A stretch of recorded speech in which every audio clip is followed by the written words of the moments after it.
This is my standard keyed brick scaled down from inches to centimeters. This brick has curved ends and a cavity on the inside curve.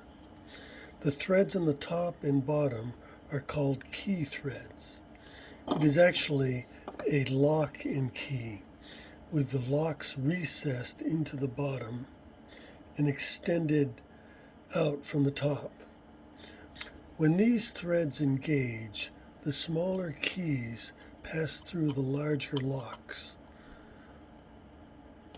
until all the surfaces engage at the same time. Now these threads are loose and they tighten up until they fully engage. This is a basic key thread principle. Now the threads with a common axis of rotation are organized into sets. The bottom sets mate with the top sets of two other bricks. The two sets have threads angled in opposite directions for clamping the bottom bricks together. This is the simplest example of multi-axial locking.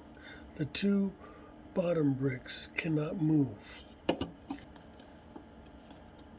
The first axis of rotation are the ends. The second are the two bottom sets. The bottom bricks cannot move.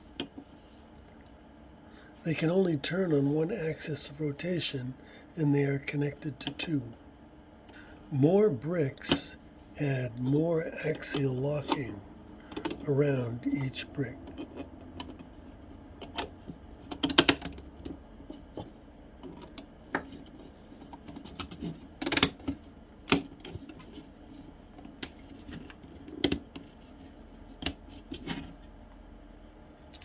These are firmly locked in place. This also demonstrates a specific sequence for assembly. They have to be taken apart in the opposite direction, in the opposite order.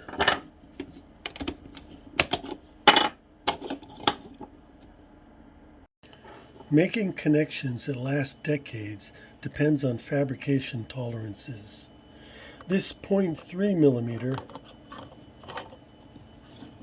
is too big.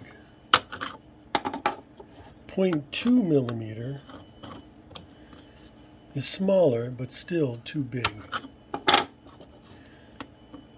0.1 millimeter tolerance is a fit. Tolerances are affected by part design. These parts were changed to a dovetail profile. The 0.1 millimeter tolerance is too small. The 0.2 fits. Plastic injection molding will be a common method for making these bricks. They will require a sharper angle than the 3D printed design.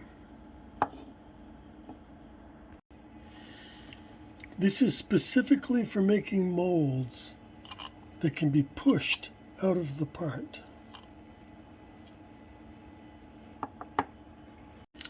Keyed bricks can be a shell with a cavity on either side or on the end. Their purpose is to fill them with any material that can be safely entombed and remain structurally rigid.